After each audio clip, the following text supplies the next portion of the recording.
নমস্কাৰ নমস্কাৰ বন্ধুসকল কেনে আছা তোমালোক আশা কৰো পৰীক্ষাৰ প্ৰস্তুতি ভালদৰে চলি আছে এইটো হল পৰীক্ষা পে চৰ্চাৰ প্ৰথম ভাৰ্চুৱেল এডিশ্যন তোমালোকে জানা যে আমি যোৱা এবছৰ ধৰি কৰোনাৰ মাজত জীয়াই আছো আৰু সেই কাৰণে প্ৰত্যেক ব্যক্তিয়ে নতুন নতুন ইনোভেশন কৰিবলগীয়া হৈছে ময়ো এইবাৰ তোমালোকক লগ পোৱাৰ মোহ এৰিবলগীয়া হৈছো আৰু ময়ো এটা নতুন ফৰ্মেটত তোমালোকৰ মাজলৈ আহিবলগীয়া হৈছো আৰু তোমালোকৰ সৈতে মুখামুখি হ'ব নোৱাৰা তোমালোকৰ মুখৰ আনন্দ চাবলৈ নোপোৱা তোমালোকৰ উৎসাহ আৰু উদ্যম অনুভৱ কৰিবলৈ নোপোৱা এইবোৰেই মোৰ বাবে এটা বৰ ডাঙৰ লছ কিন্তু তথাপি পৰীক্ষাটো আহিবই তোমালোক আছা মই আছো পৰীক্ষাও আছে তেনেহলে ভালেই হৈছে যে আমি পৰীক্ষা পে চৰ্চা কন্টিনিউ কৰিম আৰু এই বছৰো ব্ৰেক নলওঁ এতিয়া আমি আমাৰ কথাবাৰ্তা আৰম্ভ কৰিব খুজিছো এটা কথা মই আৰম্ভণিতেই নিশ্চয়কৈ দেশবাসীসকলকো জনাব খুজিছো আৰু গাৰ্ডিয়ানসকলকো জনাব খুজিছো শিক্ষকসকলকো জনাব খুজিছো এইটো পৰীক্ষা পে চৰ্চা হয় কিন্তু কেৱল পৰীক্ষাৰেই চৰ্চা নহয় বহুতো কথাই পাতিব পাৰি এটা পাতল মুকলি বাতাবৰণ গঢ়িব লাগে এক নতুন আত্মবিশ্বাস গঢ়িব লাগে আৰু যিদৰে আমি নিজৰ ঘৰত বহি কথা পাতো আপোনজনৰ সৈতে কথা পাতো বন্ধু বান্ধৱৰ সৈতে কথা পাতো আহা আজি আমি সেইদৰেই কথা পাতিম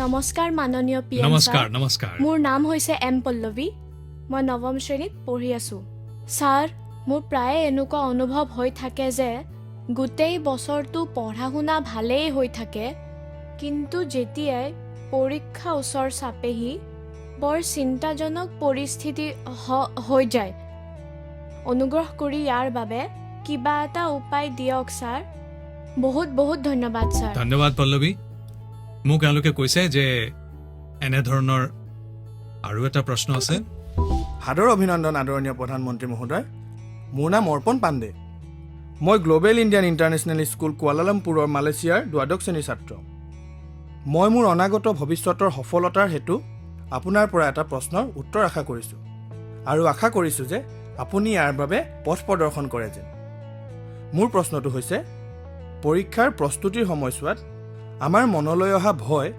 আৰু চিন্তাৰ পৰা কেনেকৈ হাত সাৰিম তেতিয়া কি হ'ব ভাল নম্বৰ ভাল কলেজ পাম নে নাপাম ধন্যবাদ পল্লৱী অৰ্পণ তোমালোকে যেতিয়া এই ফিয়েৰৰ এই ভয়ৰ কথা কোৱা তেতিয়া মোৰো ভয় লাগি যায় আৰে এনেকুৱা কি কথা আছে যাৰ কাৰণে ভয় কৰিব লাগে তুমি প্ৰথমবাৰ এক্সাম দিবলৈ ওলাইছা নেকি আগতে কেতিয়াও এক্সাম দিয়া নাই নেকি তোমালোকে জনা নাছিলা নেকি যে মাৰ্চ মাহত এপ্ৰিল মাহত এক্সাম আহেই সকলোবোৰ জানা আগৰ পৰাই জানা এবছৰৰ আগৰ পৰাই জানা হঠাৎ অহা নাই আৰু যদি হঠাতে অহা নাই তেন্তে কোনো চৰক ভাগি পৰাও নাই ইয়াৰ অৰ্থ হ'ল এয়ে যে তোমাৰ ভয় এক্সামৰ কাৰণে নহয়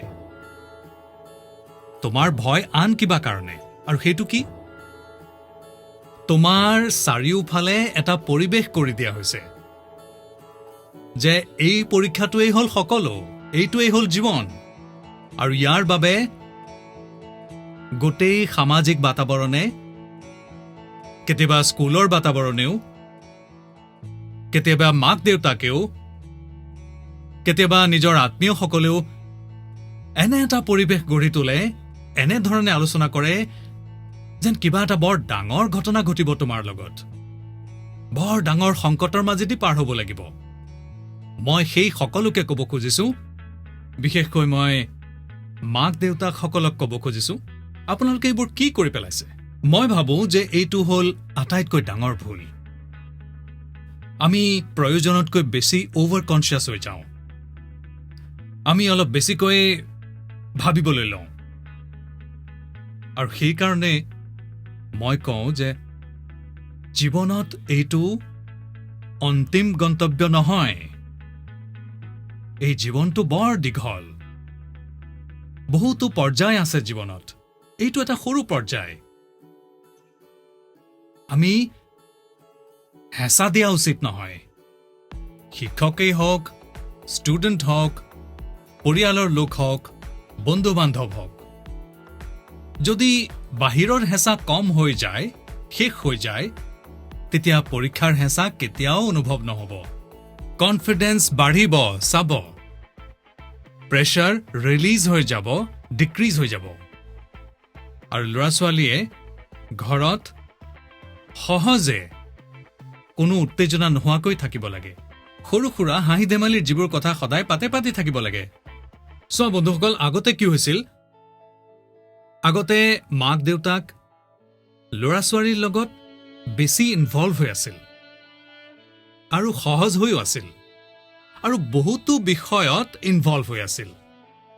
আজি যিয়েই ইনভলভ হৈ থাকে তেওঁ বেছিকৈ কেৰিয়াৰ, এক্সাম, পঢ়া শুনা, কিতাপ, চিলেবাছ, মই এইটো কেৱল ইনভলভমেণ্ট বুলি নাভাবোঁ। আৰু ইয়াৰ দ্বাৰা নিজৰ ল'ৰা ছোৱালীৰ আচল সামৰ্থ্য বুজি পোৱা নাযায়। যদি মাক দেউতাক বেছি ইনভলভ হয় তেন্তে ল'ৰা ছোৱালীৰ ৰুচি, প্ৰকৃতি, প্ৰবৃত্তি এই সকলোবোৰ ভালদৰে বুজি পায় আৰু যিবোৰ ত্ৰুটি বিচ্যুতি আছে সেইবোৰ বুজি লৈ সেইবোৰ শুধৰাবলৈ চেষ্টা কৰে। আৰু তাৰ ফলত ল'ৰাটিৰ কনফিডেন্স লেভেল বাঢ়ে। তেওঁৰ ষ্ট্ৰেংথ মাক দেউতাকে জানে, তেওঁৰ উইকনেছেছ মাক দেউতাকে জানে।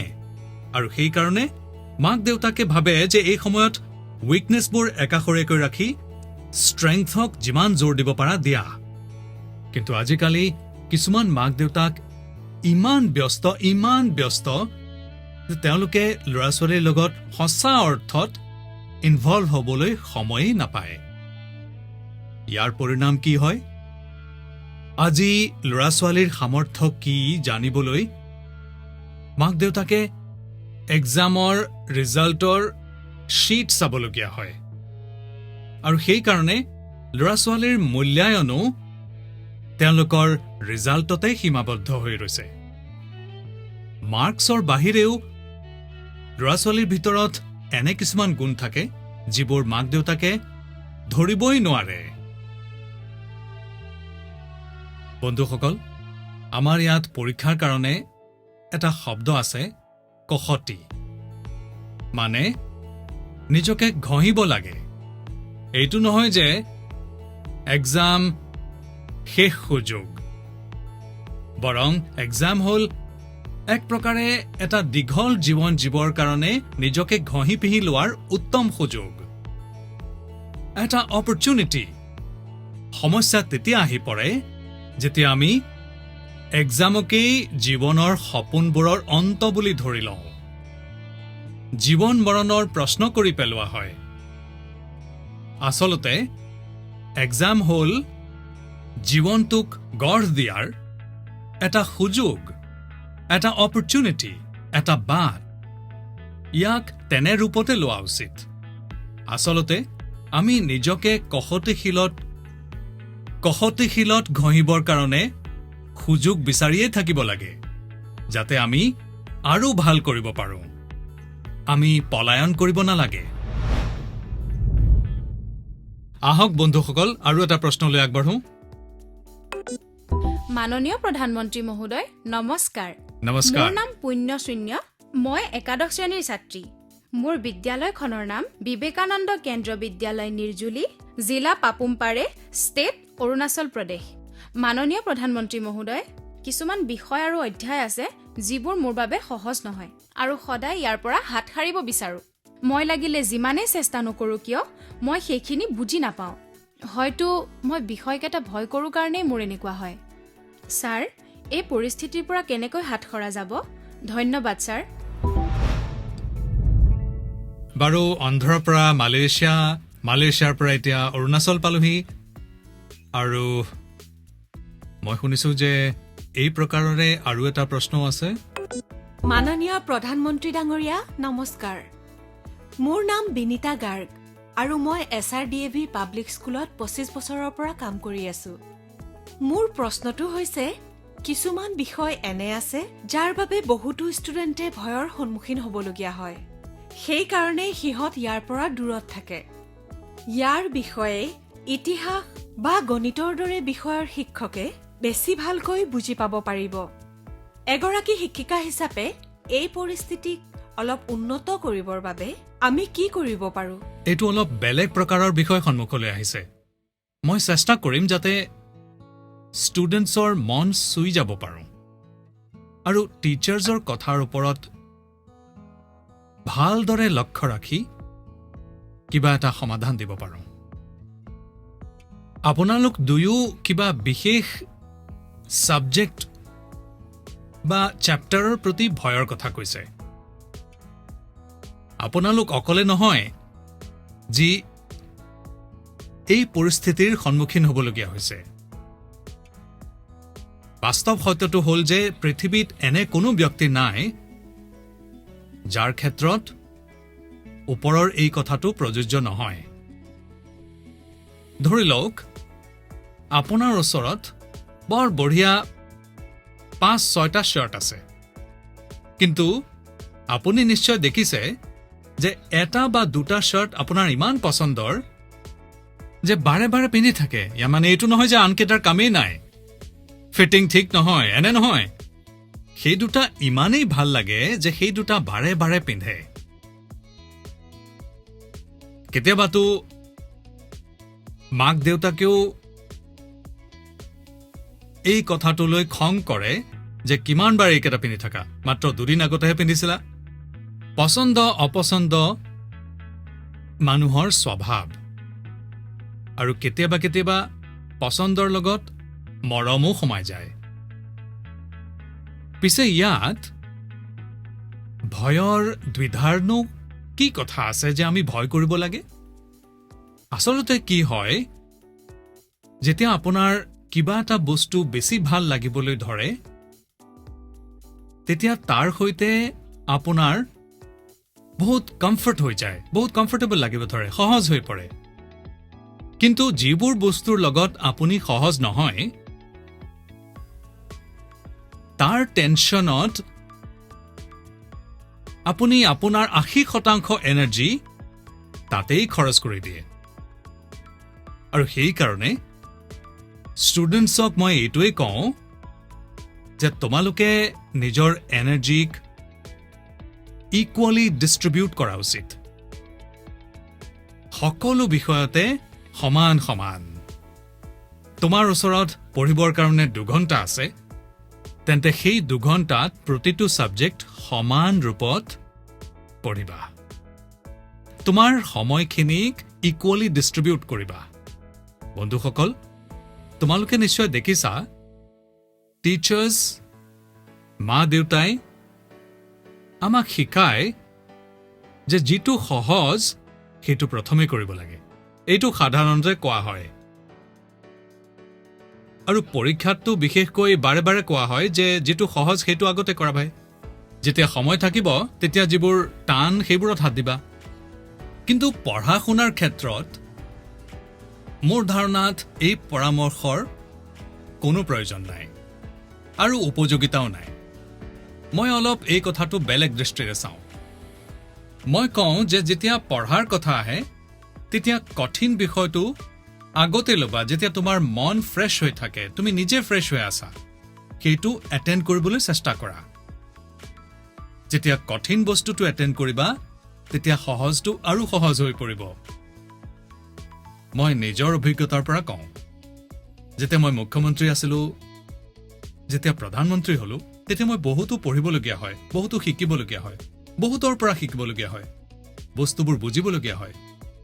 তেতিয়া মই কি কৰিছিলোঁ, যিবোৰ টান কথা, যিবোৰৰ সিদ্ধান্ত অলপ গম্ভীৰ হয়, মই মোৰ ৰাতিপুৱা যি আৰম্ভ কৰোঁ সেয়া কঠিন বস্তুৰে আৰম্ভ কৰিবলৈ ভাল পাওঁ।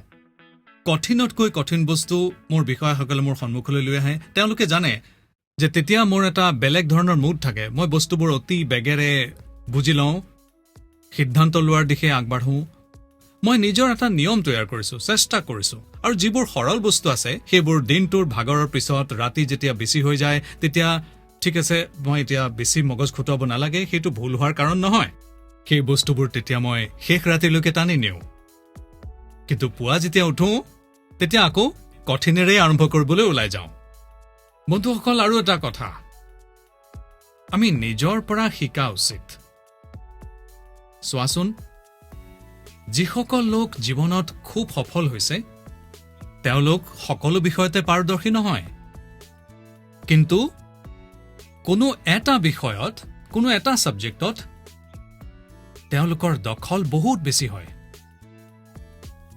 আমাৰ যেনেকৈ লতা দিদি লতা মংগেশকাৰজীৰ গোটেই পৃথিৱীতে নাম আছে ভাৰতৰ প্ৰত্যেক ব্যক্তিৰ মুখত তেওঁৰ নাম কিন্তু কোনোবাই যদি তেওঁক গৈ কয় যে আজি আমাৰ ক্লাছলৈ আহকচোন আৰু জিঅ'গ্ৰাফি পঢ়াওক তেওঁ হয়তো পঢ়াব নোৱাৰিব পাৰে বা পাৰিবও পাৰে মই নাজানো তেওঁ পঢ়াব পাৰিব নে নোৱাৰিব কিন্তু লতাজীৰ পাৰদৰ্শিতা জিঅ'গ্ৰাফিত নাথাকিব পাৰে কিন্তু সংগীতৰ জগতত তেওঁ যিখিনি ইতিমধ্যে কৰিছে এটা বিষয়ত যিদৰে নিজৰ জীৱন সমৰ্পণ কৰি দিছে আজি তেওঁ প্ৰত্যেক ব্যক্তিৰ কাৰণে প্ৰেৰণাৰ কাৰণ হৈছে আৰু সেই কাৰণে তোমাৰ যদিও কেইটামান ছাবজেক্ট টান লাগিব পাৰে এয়া কিন্তু তোমাৰ জীৱনৰ কোনো অপূৰ্ণতা নহয় তুমি মাত্ৰ এইটো লক্ষ্য কৰা যে এই টান যেন লগা ছাবজেক্টটোৰ পঢ়াৰ পৰা নিজকে যাতে দূৰত নাৰাখা তাৰ পৰা নপলাবা আৰু টিচাৰ্ছৰ কাৰণে মোৰ পৰামৰ্শ হ'ল এই যে তেওঁলোকে ছাত্ৰ ছাত্ৰীক তেওঁলোকৰ টাইম মেনেজমেণ্টৰ বিষয়ে ইয়াক পালন কৰাৰ উপায়বোৰৰ বিষয়ে চিলেবাছৰ বাহিৰলৈ গৈও কেতিয়াবা তেওঁলোকৰ সৈতে কথা পাতক আলোচনা কৰক তেওঁলোকক গাইড কৰক ছাত্ৰ ছাত্ৰীসকলক দাবী দিয়াৰ পৰিৱৰ্তে তেওঁলোকক গাইড কৰক দাবী ধমকি দিয়া এইবোৰৰ প্ৰভাৱ মনৰ ওপৰত আৰু বেছি নেগেটিভ হৈ পৰে উৎসাহ যোগালে সি কনচেন্ট্ৰেটেড শক্তিৰ ৰূপলৈ কনভাৰ্ট হৈ যায় কিছুমান কথা ক্লাছত সমূহীয়াকৈ নিশ্চয় ক'ব যাতে সকলোৱে বুজিব পাৰে কিন্তু বহুতো এনেকুৱা কথা আছে যেতিয়া কোনো এটি শিশুক মাতি আনি খোজ কাঢ়ি কাঢ়ি অলপ মূৰত হাতখন থৈ বৰ মৰমেৰে যদি কয় যে চোৱা ভাই তুমি ইমান ভাল কৰিছা অলপ চোৱাচোন এইটো অলপ এনেকুৱা কৰি লোৱাচোন চোৱা তোমাৰ ভিতৰত বহুত ডাঙৰ সামৰ্থ্য আছে আপুনি দেখিব এইটোৱে বৰ কাম দিব এটা কাম কৰিব আপোনাৰ জীৱনত এনে কোনবোৰ কথা আছিল যিবোৰ আপোনাৰ বৰ টান যেন লাগিছিল আৰু আজি আপুনি সেইবোৰ বৰ সহজেই কৰিব পাৰে এনে কিছুমান কামৰ এখন লিষ্ট বনাব যেনে চাইকেল চলাটো কেতিয়াবা আপোনাৰ টান যেন লাগিছিল কিন্তু এতিয়া সেইটো কামে আপুনি বৰ সহজেই কৰিব পাৰে কেতিয়াবা সাঁতোৰাৰ কথা ওলালে বৰ ভয় লাগিছিল হয়তো নামিবলৈও ভয় লাগিছিল চাগে কিন্তু এতিয়া আপুনি ভালদৰে সাঁতুৰিবলৈ শিকিলে নিশ্চয় যেটো কঠিন আছিল তাক আপুনি কনভাৰ্ট কৰি দিলে আপোনাৰ জীৱনত এনে শ কথা ওলাব যদি আপুনি সেইবোৰ মনত পেলাই এখন কাগজত লিখি লয় তেতিয়া কেতিয়াও আপুনি কাকোৱেই মোতকৈও কঠিন প্ৰশ্ন সোধাৰ প্ৰয়োজনেই নহব কাৰণ আপোনাৰ কেতিয়াও কোনো বস্তুৱে কঠিন নালাগিবই মোৰ কথা বিশ্বাস কৰক বন্ধু এবাৰ কৰি চাওক মাননীয় প্ৰধানমন্ত্ৰী মহোদয় বণাক্কাম वणक्कम মই নীল वणक्कम আনন্দ, দ্বাদশ শ্ৰেণীত পঢ়ো বিবেকানন্দ কেন্দ্ৰ বিদ্যালয় matric higher secondary school Kanyakumari মহোদয় এই পেণ্ডেমিকৰ সময়ছোৱাত অৰ্থাৎ অনলাইনৰ পৰিস্থিতিত আমি স্বাভাৱিকতকৈ বেছি ফ্ৰী টাইম পাইছোঁ মই জানিব বিচাৰিছোঁ যে কেনেকৈ আমি ফ্ৰী সময়খিনি উপযোগী কৰিব পাৰোঁ বহু ধন্যবাদ প্ৰধানমন্ত্ৰী ডাঙৰীয়া মোক এই সুবিধাকণ দিয়াৰ বাবে वणक्कम মা দেউতাই যেতিয়া গম পাব যে তুমি পৰীক্ষাৰ সময়ত খালী সময়ৰ কথা কৈছা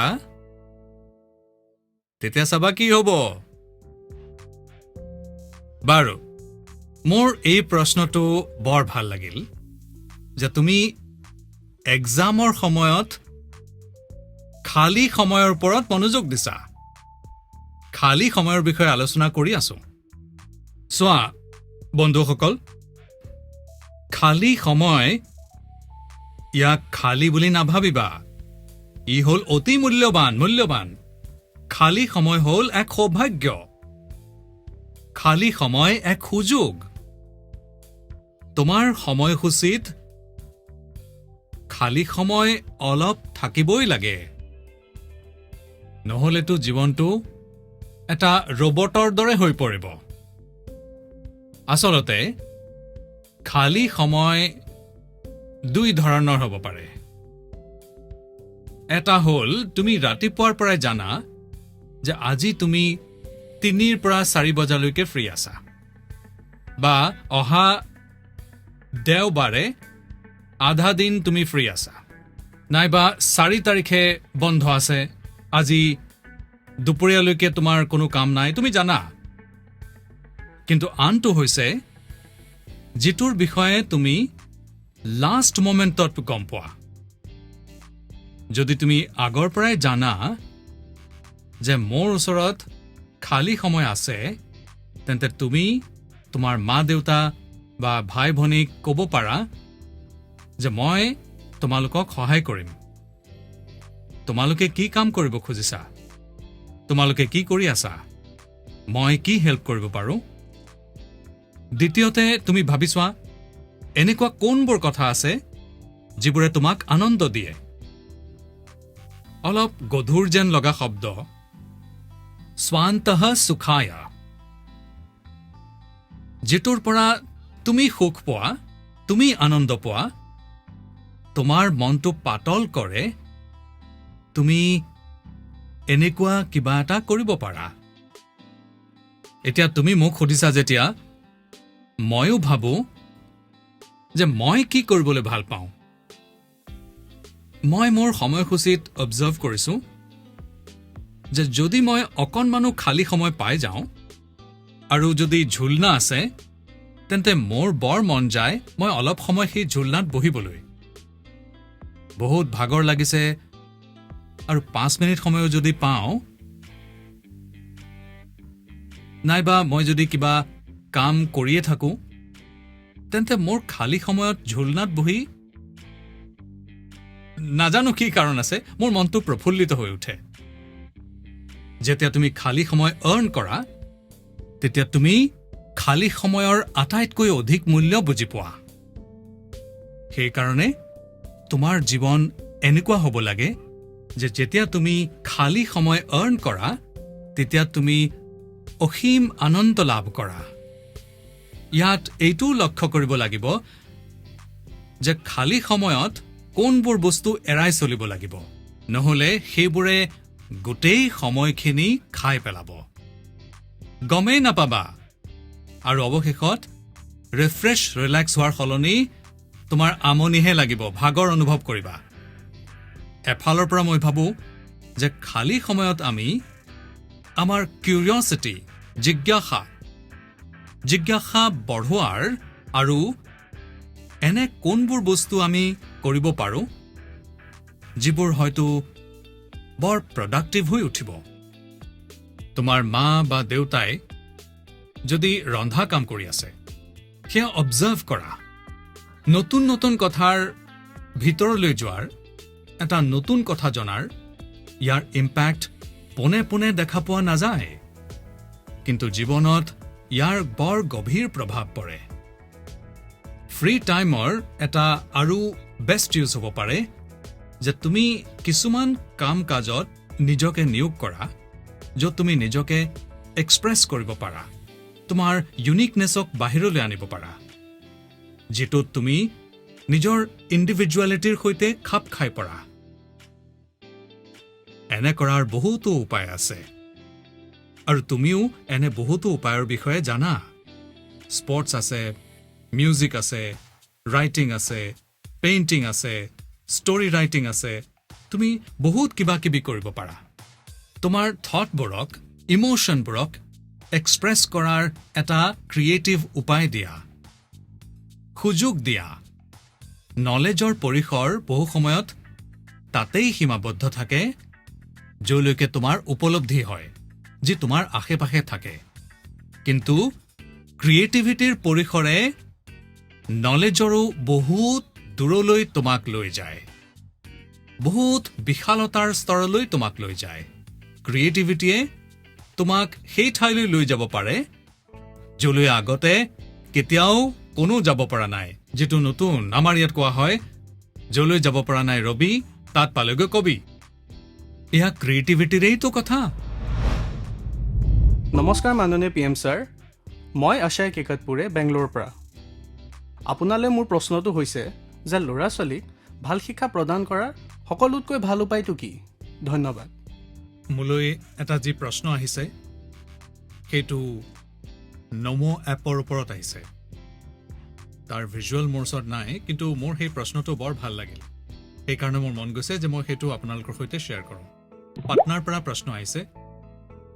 প্ৰবীণ কুমাৰে সুধিছে, ছাৰ, আজিকালি মাক দেউতাকৰ কাৰণে ল'ৰা ছোৱালী ডাঙৰ দীঘল কৰা অলপ সমস্যা হৈ গৈছে। কাৰণ হ'ল আজিকালিৰ যুগ আৰু আজিকালিৰ ল'ৰা ছোৱালী।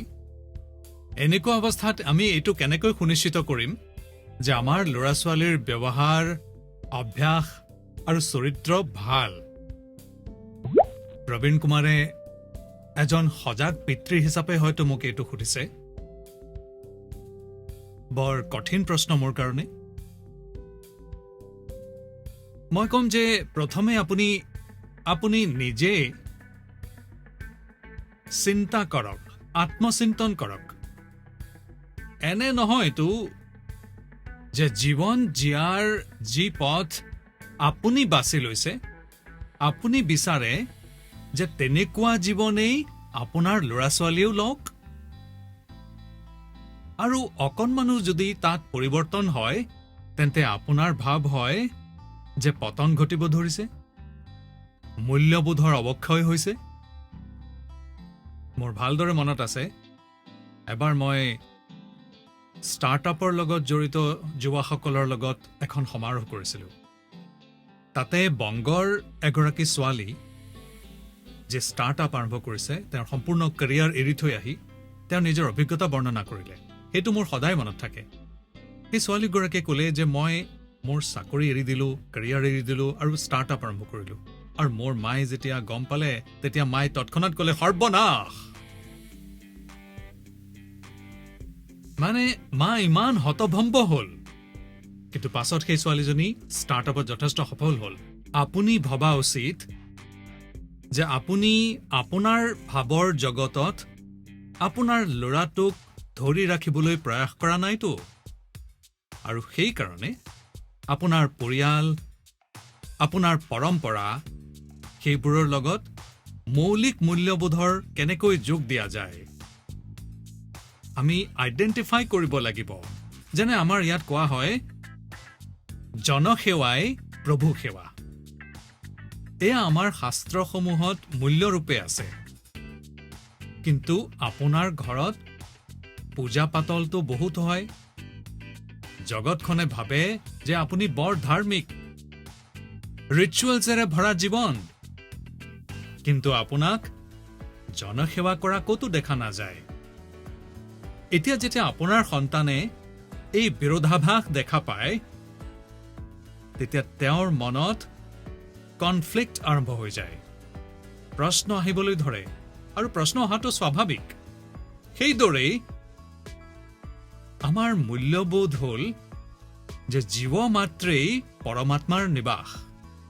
আৰু সেইদৰেই আমি সকলোৱে বিশ্বাস কৰোঁ। আৰু আমাক এইটো শিকোৱা হৈছে, আমাৰ জীৱন মূল্যৰ ৰূপত সংস্থাপিত হৈ গৈছে। আৰু আমি ভাবোঁ যে জীৱ মাত্ৰেই পৰমাত্মাৰ নিবাস। কিন্তু আপুনি আপোনাৰ ঘৰত যি কাম কৰিবলৈ আহে, সৰা মোচা কৰিবলৈ আহে, লিফ্ট চলাবলৈ আহে, ছাত্ৰ ছাত্ৰীক স্কুললৈ নিবলৈ অটো ৰিক্সা ড্ৰাইভাৰ আহে, কেতিয়াবা বাৰু আপুনি তেওঁলোকৰ সুখ দুখৰ বিষয়ে চিন্তা আৰু আলোচনা কৰিছেনে? কেতিয়াবা সুধিছেনে আপোনাৰ পৰিয়ালৰ কাৰোবাৰ কৰোণা হোৱা নাইতো? আপোনাৰ পৰিয়ালৰ সকলো ভালে আছেনে? আপুনি যিখন গাঁৱৰ পৰা আহিছে সেই গাঁওখনত সকলো ভালে আছে নহয়? কেতিয়াবা আপুনি সুধিছেনে? যদি এনে কৰিলেহেঁতেন তেনেহ'লে আপুনি আপোনাৰ ল'ৰাটোক মূল্যবোধ শিকাবলগীয়া নহ'লহেঁতেন। মই আপোনাৰ ওপৰত প্ৰশ্ন তোলা নাই, এটা সাধাৰণ ব্যৱহাৰৰ কথাহে কৈছোঁ। কিছুমান মানুহে সঁচাই এনেকুৱা নকৰে। ল'ৰা ছোৱালীৰ বাৰ্থডে হয়, বহুতো প্ৰস্তুতি কৰা হয়। কিমান মানুহে নিজৰ ঘৰত কাম কৰা মানুহক কয় যে যি কাম কৰিবলগীয়া আছে 5 বজাৰ ভিতৰত পূৰা কৰি দিয়া, 6 বজাত আলহী আহিবলৈ আৰম্ভ কৰিব, তেতিয়া তুমিও আমাৰ পৰিয়ালৰ আলহীৰ দৰে কাপোৰ পিন্ধি, ভাল ভাল কাপোৰ পিন্ধি তোমাৰ পৰিয়ালৰ সকলোকে লৈ আহি যাবা। আপুনি চাওকচোন, আপুনি তেওঁলোকক কি কয়? আজি আমাৰ ঘৰলৈ বহুতো আলহী আহিব, দেৰিলৈকে থাকিব লাগিব।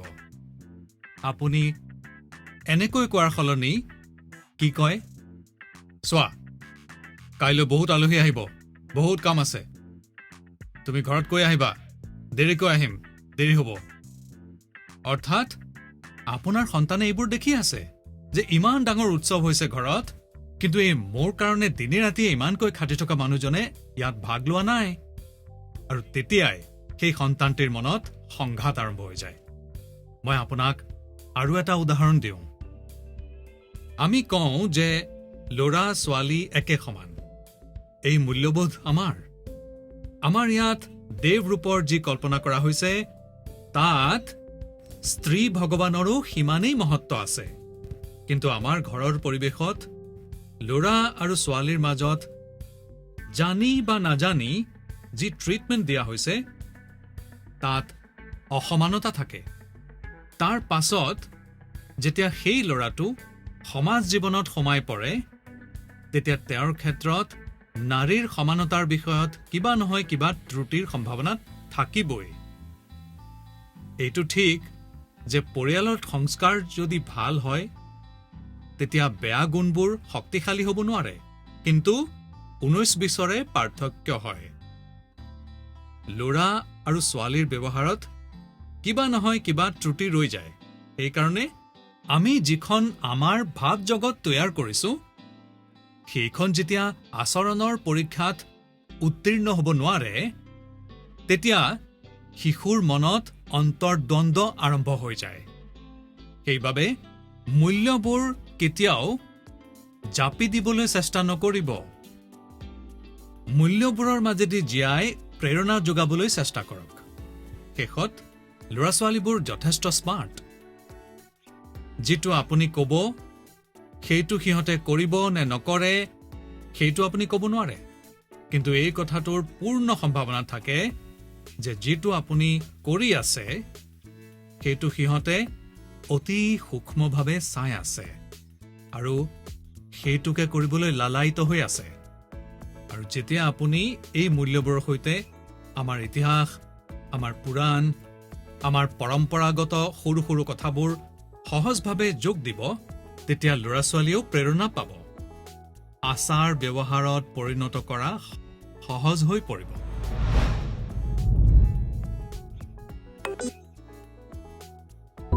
নমস্কাৰ ছাৰ, মই প্ৰতিভা গুপ্তা, কুন্দন বিদ্যা মন্দিৰ লুধিয়ানাৰ পৰা।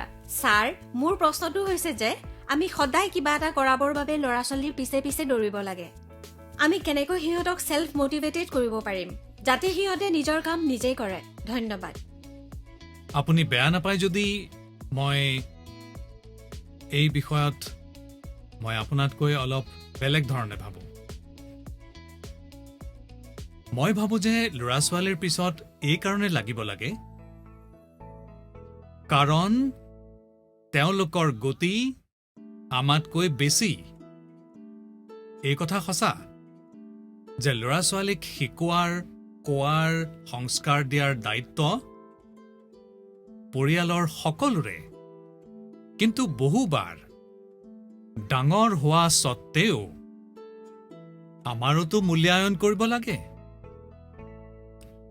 আমি এটা সাজ তৈয়াৰ কৰি লওঁ আৰু ল'ৰা ছোৱালীক তাত গঢ় দিবলৈ চেষ্টা কৰি থাকোঁ আৰু সমস্যা ইয়াতেই আৰম্ভ হয় আমি ইয়াক ছ'চিয়েল ষ্টেটাছৰ চিম্বল কৰি লওঁ প্ৰায়ে মাক দেউতাকে নিজৰ মনত কিছুমান লক্ষ্য তৈয়াৰ কৰি লয় কিছুমান পেৰামিটাৰ তৈয়াৰ কৰি লয় আৰু কিছুমান সপোনো সাৱটি লয় তাৰ পাছত নিজৰ সেই লক্ষ্য আৰু সপোনবোৰ পূৰা কৰাৰ বোজা ল'ৰা ছোৱালীৰ ওপৰত জাপি দিয়ে আমি নিজৰ লক্ষ্যৰ কাৰণে ল'ৰা ছোৱালীক জানি বা নাজানি ক্ষমা কৰিব মোক মোৰ শব্দ অলপ কঠোৰ লাগিব আপোনাক জানি বা নাজানি আমি ল'ৰা ছোৱালীবোৰক ইনষ্ট্ৰুমেণ্ট বুলি ধৰি লওঁ আৰু যেতিয়া ল'ৰা ছোৱালীক সেই দিশলৈ টানি লৈ যোৱাত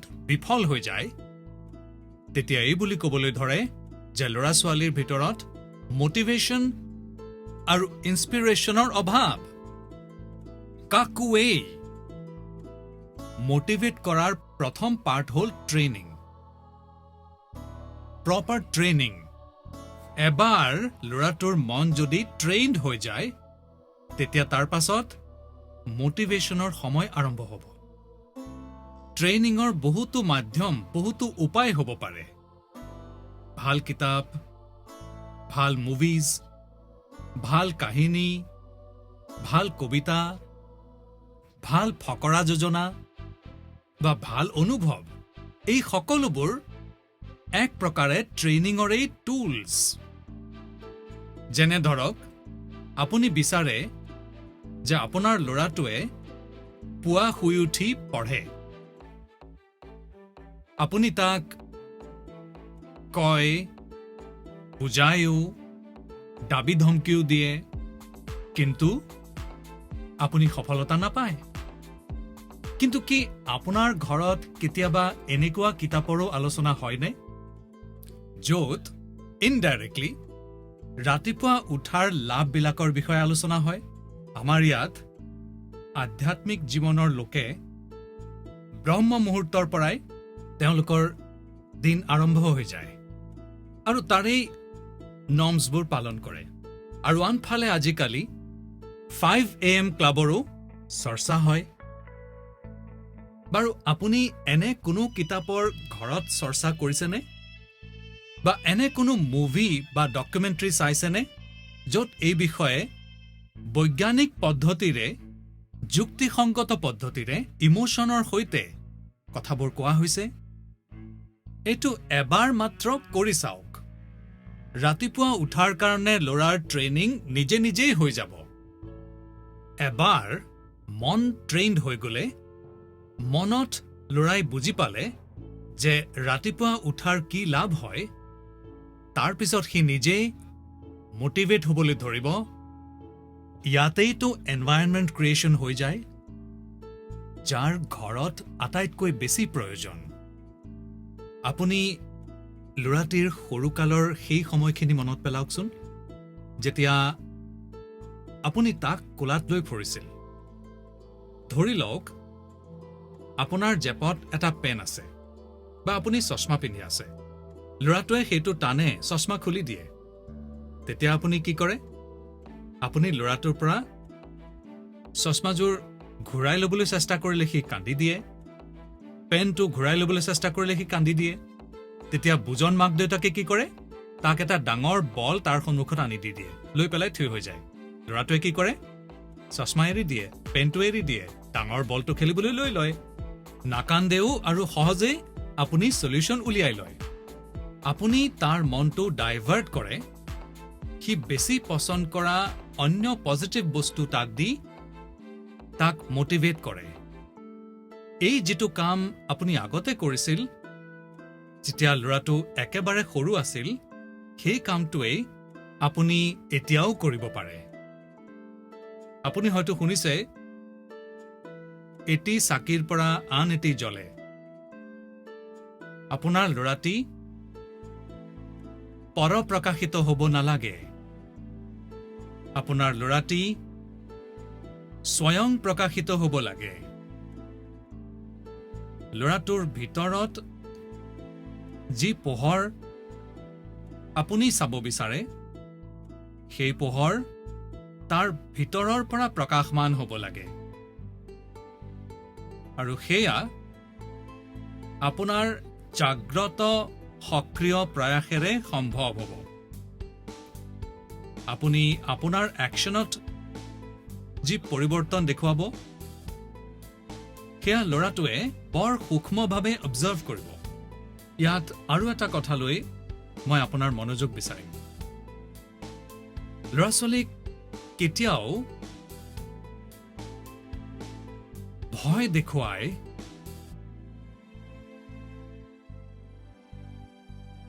এনে হলে এনে হ'ব এনেকুৱা হ'ব তেনেকুৱা হ'ব অনুগ্ৰহ কৰি এনেকুৱা চেষ্টা নকৰিব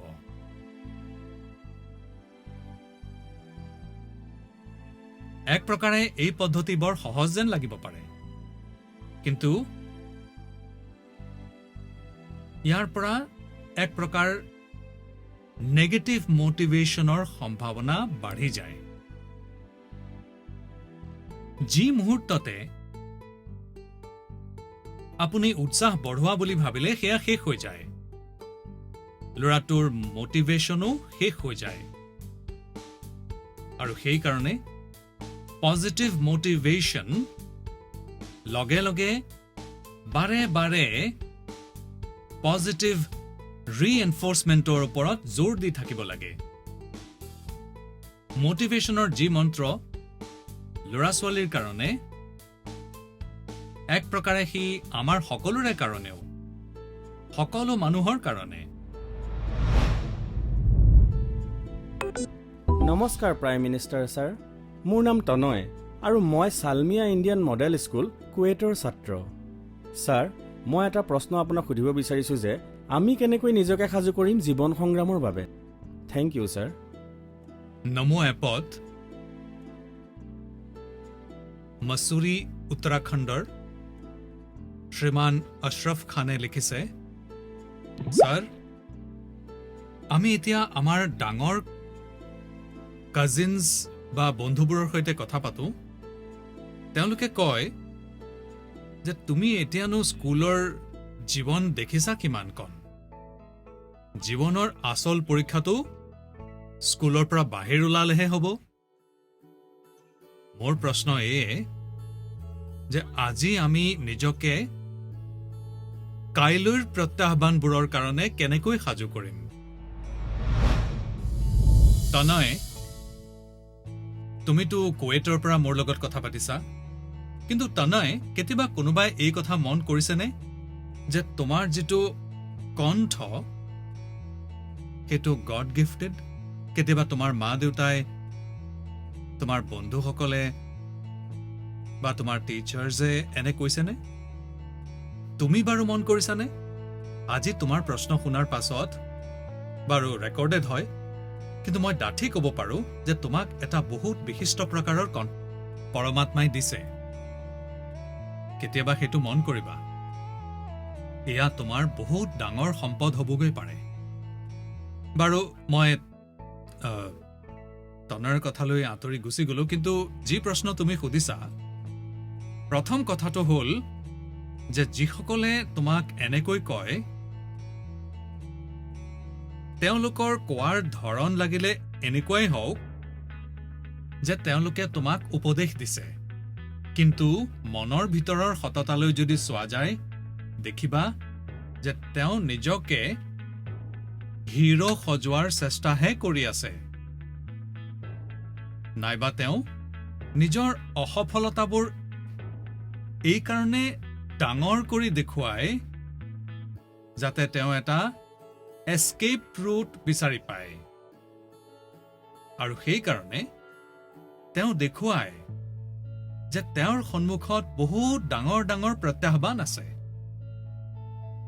এই বিষয়ে মোৰ পোনপটীয়া মন্ত্ৰ হ'ল এখন কাণেৰে শুনিবা আৰু আনখন কাণেৰে উলিয়াই দিবা হয় এই প্ৰশ্নটো বৰ স্বাভাৱিক যে দশম বা দ্বাদশ শ্ৰেণীৰ পাছত কি এইটো প্ৰতিজন ছাত্ৰ ছাত্ৰীৰ মনলৈ আহে আৰু মই এইটো অস্বীকাৰ কৰিব নোৱাৰো আৰু আন কোনেও অস্বীকাৰ কৰিব নোৱাৰে।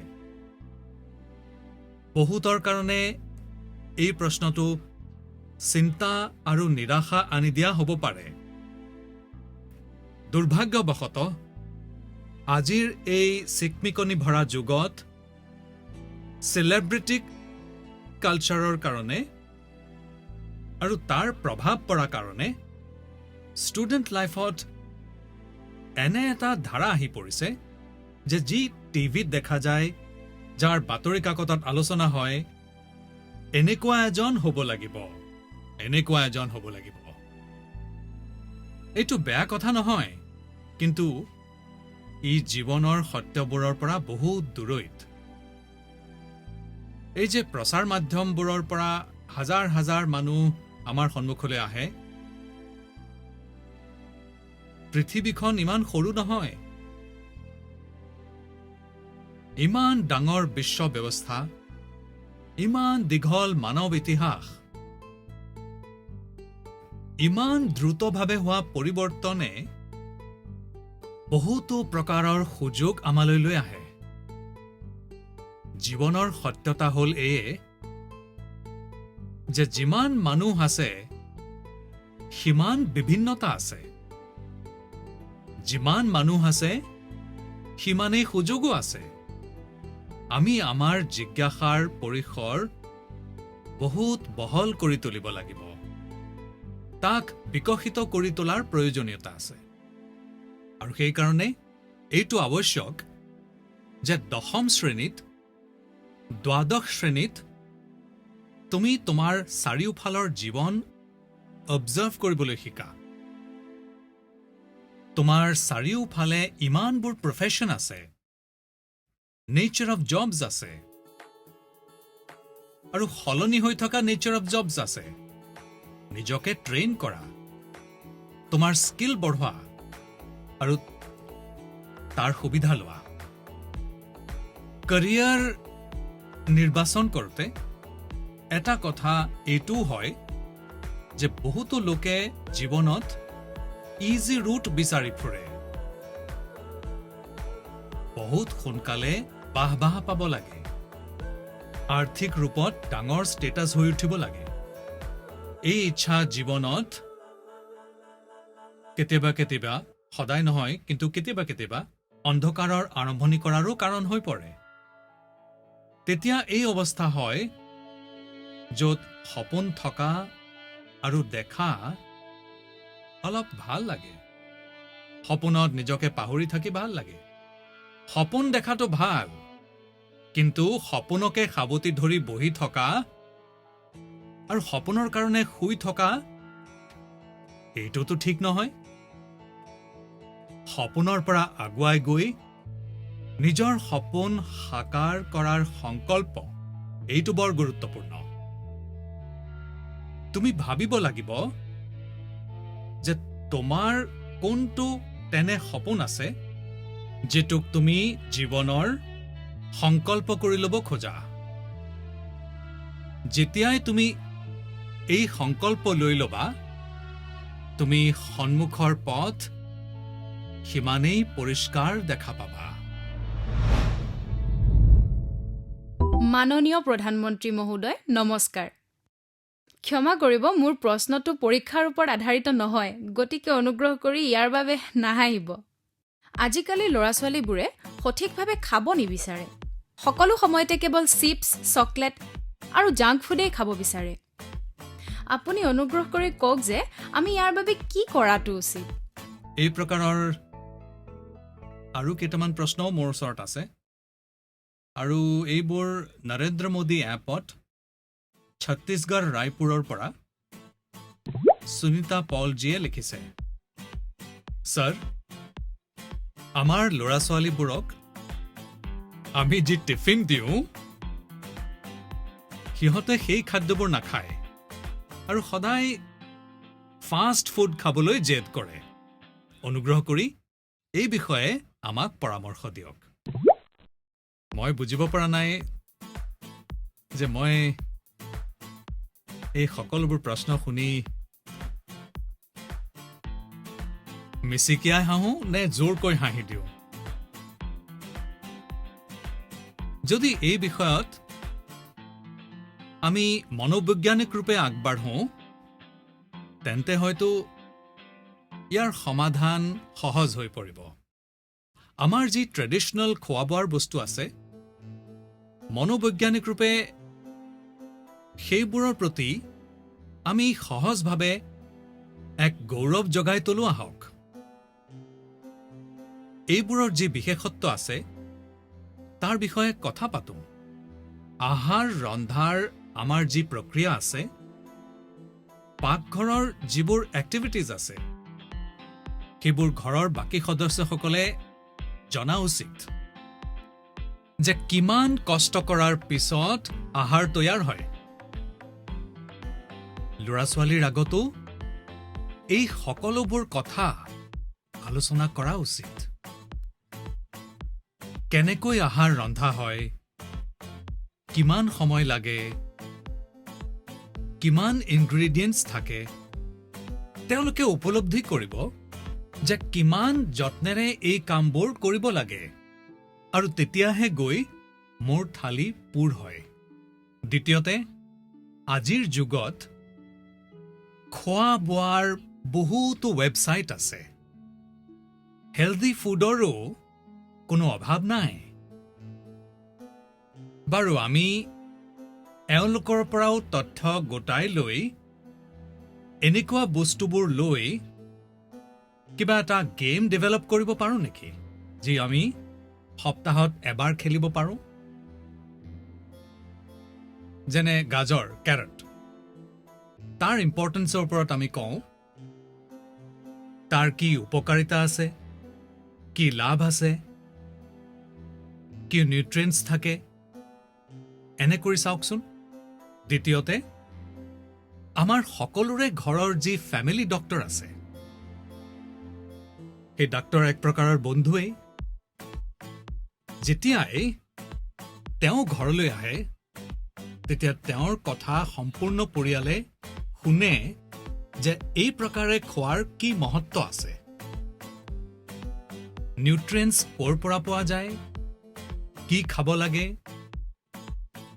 তেওঁ ক'ব পাৰে যে আপোনাৰ ঘৰত কি প্ৰব্লেম হেৰিডিটৰী হয় আৰু সেইবোৰৰ পৰা বাচি থাকিবৰ কাৰণে কি খাব লাগে। ইয়াৰ পৰাও ল'ৰা-ছোৱালীৰ উপকাৰ হ'ব। তৃতীয়তে, আপুনি টিচাৰক ৰিকুৱেষ্ট কৰিব পাৰে যে আপুনি ল'ৰা-ছোৱালীৰ এয়া কি অসুবিধা হৈ আছে বিশেষকৈ খোৱাৰ বিষয়ত। টিচাৰক বুজাওক, টিচাৰক বিশ্বাসত লওক। এতিয়া দেখিব টিচাৰে বৰ কৌশলেৰে কাহিনী কৈ কৈ, কথা কৈ কৈ, হাঁহি ধেমালিৰে তাৰ মূৰত এইটো সুমুৱাই দিব যে এইটো কিয় কৰিব লাগে। আৰু টিচাৰে কোৱা কথাটোৰ ল'ৰা-ছোৱালীৰ ওপৰত বেলেগ ধৰণৰে প্ৰভাৱ পৰে। আমিও কিবা কিবি নতুন এক্সপেৰিমেণ্টছ কৰি থাকিব লাগে। মই এনে বহুতো উদাহৰণ দেখিছোঁ য'ত পৰিয়ালত ট্ৰেডিশ্যনেল খোৱা বস্তুবোৰকে ল'ৰা-ছোৱালীক মডাৰ্ণ ৰূপে তৈয়াৰ কৰি দিয়া হয়। তেতিয়া ল'ৰা-ছোৱালীৰ মাজতো সেইবোৰক লৈ এটা স্বাভাৱিক আকৰ্ষণ জাগি উঠে। বাৰু, এইটো মোৰ চিলেবাছৰ বাহিৰৰ বিষয়, কিন্তু হ'ব পাৰে যে মোৰ কিছুমান কথা আপোনাৰ হয়তো কামত আহিব।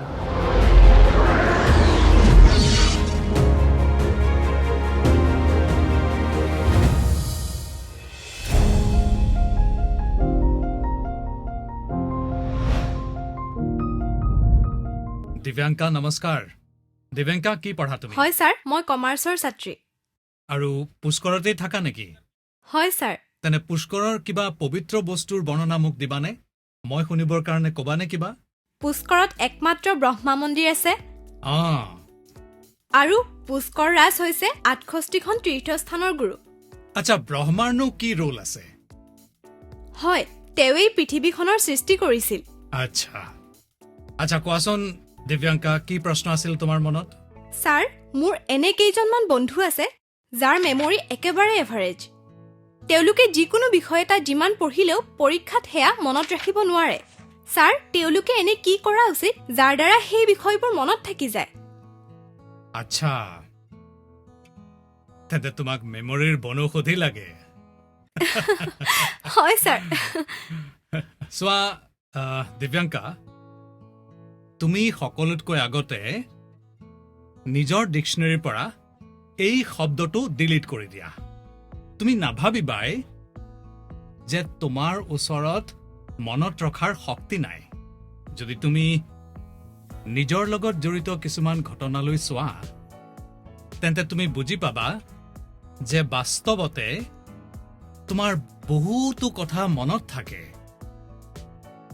যেনে তোমাৰ মাদাৰ টাং যে মাদাৰ টাং তুমি কেতিয়াবা কাৰোবাক বহুত গ্ৰামাৰৰ সৈতে পঢ়াইছিলা বুজাইছিলা নহয় ছাৰ তোমাৰ মনত নহয়, ৰৈ গ'ল বাৰু স্কুলত তুমি শিকা বা কিতাপত ক'ৰবাত নহয় এই সকলো শুনি পেলাই শিকিলা তেন্তে এইবিলাকেই হ'ল বস্তু অলপ ভাবাচোন যে তোমাৰ যি পচন্দ বাৰু এই বস্তুবোৰ মনত ৰাখিবলৈ তুমি কেতিয়াবা চেষ্টা কৰিছিলানে নাই সেইবোৰ কৰা, কথা ছাৰ। যিবিলাকৰ লগত তুমি এক হৈ গৈছা মগন হৈ গৈছা সেইবোৰ কথা যিবোৰ তোমাৰ অংশ হৈ গৈছে তোমাৰ চিন্তা প্ৰবাহৰ অংশ হৈ পৰিছে সেইবোৰ তুমি কেতিয়াও নাপাহৰা অন্য শব্দত হয়, ক'বলৈ ছাৰ। গ'লে এয়া মেমৰাইজ নহয় একচুৱেলি এয়া ইণ্টাৰনেলাইজ হয় আৰু ইণ্টাৰনেলাইজ কৰা এইটোৱেই ইয়াৰ এটা ভাল ৰাস্তা আৰু সেইকাৰণে তুমি মনত পেলোৱাৰ ওপৰত জোৰ দিয়াৰ পৰিৱৰ্তে তুমি তাক জীবলৈ চেষ্টা কৰা উচিত সহজতা সৰলতা সমগ্ৰতাৰ সৈতে তোমাৰ ওচৰতো সেই সকলোবোৰ শক্তি আছে যি কোনো বৰ টেলেণ্টেড ব্যক্তিৰ ওচৰত থাকে ভাবাচোন তোমাৰ ভাই বা ভনীৰ লগত যদি তোমাৰ কাজিয়া হয় তেন্তে সেইটো তোমাৰ একেবাৰে মনত থাকি যায় তুমি সেইটো নাপাহৰা ইয়ালৈকে আনকি তোমাৰ এইটোও মনত থাকিব যে সেই সময়ত তুমি তোমাৰ ভাই ভনীয়ে কি ধৰণৰ কাপোৰ পিন্ধিছিল তুমি থিয় হৈ হৈ কাজিয়া কৰিছিলা নে দৌৰি দৌৰি কৰিছিলা সকলো মনত থাকিব হয় এটা এটা ঘটনা মনত থাকিব হয় ছাৰ অৰ্থাৎ ইয়াৰ এটা অৰ্থ এইটোৱেই যে তুমি ইয়াত ফুল্লি ইনভলভড আছিলা তুমি সেই মুহূৰ্তটোক সম্পূৰ্ণৰূপে জি আছিলা স্পষ্ট হয় যে কথাবোৰ মনত ৰাখিবলৈ হ'লে প্ৰপাৰলি ৰিকল কৰিবলৈ হ'লে তাৰ কাৰণে তুমি যি মুহূৰ্তটোত আছা সেই মুহূৰ্তটোতে থাকিব লাগিব আৰু তাত সম্পূৰ্ণৰূপে ইনভলভ হোৱা বৰ জৰুৰী অৰ্থাৎ আমি পঢ়া শুনা কৰিছোঁ কিতাপ হাতত আছে আৰু মনটো আছে গৈ খেলপথাৰৰ মাজত বান্ধৱীসকলৰ মাজত বন্ধুসকলৰ মাজত তেতিয়াতো কথাটো গণ্ডগোল হৈ যায় আগলৈ গৈ তোমালোকৰ মাজৰ কোনো এজন ষ্টুডেণ্টে যদি সাইকোলজি পঢ়ে তাত মেমৰি বাই এছ'চিয়েশ্যনৰ কনচেপ্ট বহলকৈ বুজোৱা হ'ব এইটো এনেকুৱাই যে স্কুলত ৰাতিপুৱা এছেম্বলিত ৰাষ্ট্ৰগীত হয় এতিয়া জন গণ মন সকলোৱে গায় কিন্তু কেতিয়াবা তুমি জন গণ মন গোৱাৰ সময়ত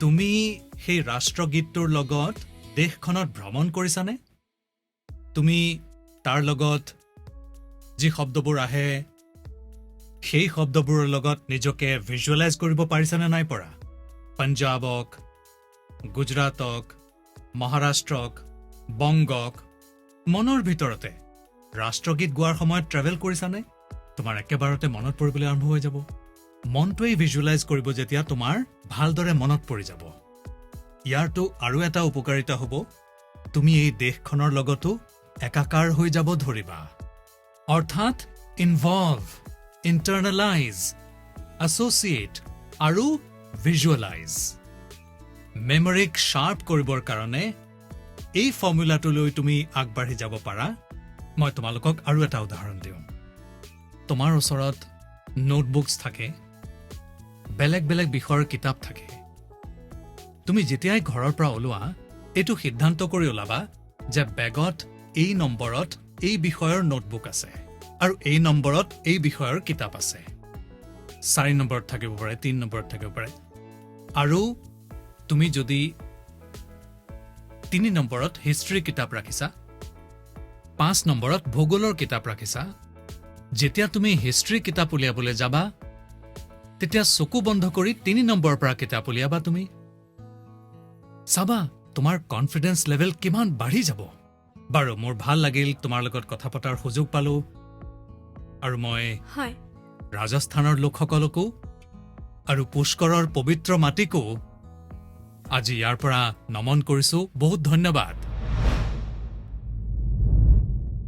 নমস্কাৰ নমস্কাৰ ছাৰ কোৱা মোৰ প্ৰশ্নটো হৈছে যে যেতিয়া আমি কোনো প্ৰশ্নৰ উত্তৰটো মনত পেলাওঁ তেতিয়া সেইটো আমাৰ ভালদৰে মনত থাকি যায় কিন্তু যেতিয়া আমি স্কুলত লিখা আৰম্ভ কৰোঁ তেতিয়া কুৱেশ্যন পেপাৰখন দেখিয়েই আমি তৎক্ষণাতে সকলো পাহৰি যাওঁ ছাৰ অনুগ্ৰহ কৰি এইটো কওক যে এনেকুৱা কিয় হয় আচ্ছা ধন্যবাদ তোমাৰ ছাৰ নাম বাৰু কি সুহান চেহগল আচ্ছা চেহগল তুমি পঢ়া ক'ত এলকন ইণ্টাৰনেশ্যনেল স্কুল এই প্ৰশ্নটো আগতে কাৰোবাক সুধিছানে নাই ছাৰ নাই সোধা বাৰু মামী পাপাক সুধিছা নাই ছাৰ টিচাৰক সুধিছা নাই ছাৰ বা বৰ ডাঙৰ কথা মোকেই পালা তুমি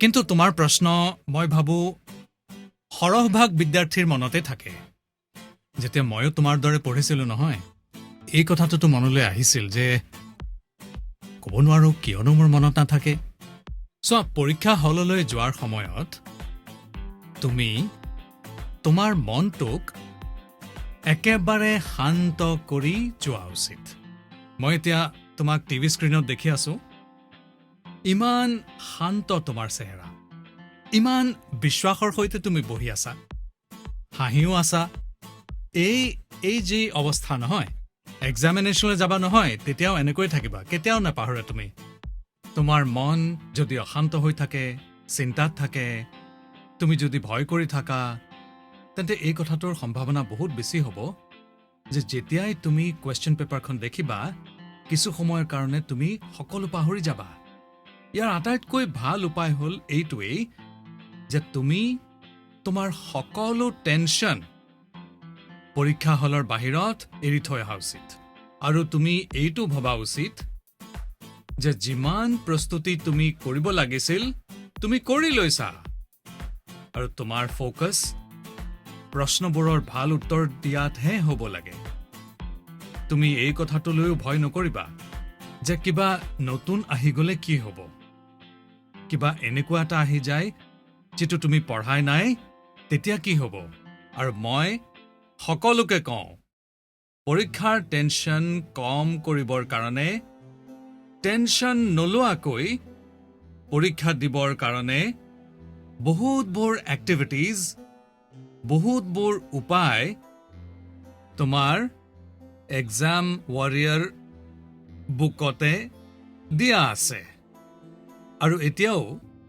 আনকি এক্সাম ৱাৰিয়াৰ বুকখনক মই এটা নতুন এডিশ্যন মই কৰোণাৰ সময়ত অলপ সময় পাইছিলোঁ সেয়ে মই ইয়াক অলপ ইম্প্ৰুভমেণ্টো কৰিছোঁ কিছু এডিশ্যনো কৰিছোঁ এইবাৰ ইয়াত ল'ৰা ছোৱালীৰ কাৰণেই কেৱল মন্ত্ৰ নাই বৰং মই মাক দেউতাকৰ কাৰণেও বহুতো কথা লিখিছোঁ বহুতবোৰ এক্টিভিটিজ নমো এপতো আনকি দি থোৱা আছে তুমি এইবোৰত পাৰ্টিচিপেট কৰি তোমাৰ বন্ধুসকলৰ লগত শ্বেয়াৰো কৰিব পাৰা আৰু মোৰ বিশ্বাস আছে অলপমান প্ৰয়াস কৰাচোন মনৰ পৰা এই কথাটো ওলাই যাব আৰু তোমাৰ নিশ্চয় উপকাৰ হ'ব আৰু তোমাৰ বন্ধুসকল আৰু মই তোমাৰ পৰা এইটো বিচাৰিম যে তুমি যেতিয়াই উপকাৰ পোৱা মোলৈ লিখি পঠিয়াবা এক্সাম ৱাৰিয়াৰ পঢ়ি মোলৈ চিঠি লিখিবা নহয় ছাৰ বাহ চাব্বাছ থেংক ইউ ছাৰ ধন্যবাদ নমস্কাৰ মোৰ নাম ধাৰৱী বাপত মই গুজৰাট আহমেদাবাদৰ গ্ল'বেল মিছন ইণ্টাৰনেশ্যনেল স্কুলৰ সংস্কাৰ ধামৰ একাদশ শ্ৰেণীৰ কমাৰ্চৰ ছাত্ৰী মহোদয় এই কৰোণা কালত উদ্যোগ বেপাৰ চৰকাৰৰো বহুত কষ্ট হৈছে চাগৈ কিন্তু আপুনি কেতিয়াবা ভাবি চাইছেনে যে বিদ্যাৰ্থীসকলৰ কি কষ্ট হৈছে? ছাৰ, এই সংকটক মই মোৰ জীৱনত কি ধৰণে মনত ৰাখিম? এনে লাগিছে যে আমি বিদ্যাৰ্থীসকলৰ এটা বছৰ যেন নিৰৰ্থক হৈ গ'ল। মোৰ ঠাইত আপুনি হোৱাহেঁতেন কি কৰিলে হয়? আপোনাৰ পৰামৰ্শই আমাক দিশ দেখুৱাব। ধন্যবাদ। ধাৰৱী, তোমাৰ সৰু ভাই আছেনে? দাদা, সৰু ভাই ছাৰ, কোনোবা? সৰু ভণ্টি আছে। হা? সৰু ভণ্টি আছে ছাৰ। সৰু ভনী আছে। বাৰু, হয় ছাৰ। সৰু ভনীজনীক এনেকৈ দাবি দি থাকা নেকি যেনেকৈ এতিয়া কৈ আছিলা? নহয় ছাৰ। হা? এনেকৈ চকু ডাঙৰ কৰি কৈ নহয় আছিলা? ছাৰ। আচ্ছা, সাবৰমতী আশ্ৰমলৈ আগতে আহিছিলা নে আজি প্ৰথমবাৰ আহিছা? ছাৰ, প্ৰথমবাৰ আহিছো আজি। ফাৰ্ষ্ট টাইম আহিছা? কিমান বছৰৰ পৰা হয়, আহমেদাবাদত ছাৰ। বাস কৰি আছা? 6 বছৰ ছাৰ। আচ্ছা, তেন্তে 6 বছৰ ধৰি হয়, বাস ছাৰ। কৰি আছা আৰু তোমাৰ কেতিয়াও মন যোৱা নাছিল নে যে ভাৰতৰ স্বাধীনতাৰ ইমান মহত্বপূৰ্ণ ঠাই তালৈ কেতিয়াবা যাব লাগে? আজিতো ৰাতিপুৱা আহিলা চাগৈ তোমালোক? হয় ছাৰ, নিশ্চয়। তেন্তে তুমি চালানে বাৰু আজি সকলোবোৰ বস্তু চালানে? হয় ছাৰ, চালো। মনত শান্তি অনুভৱ হ'লনে?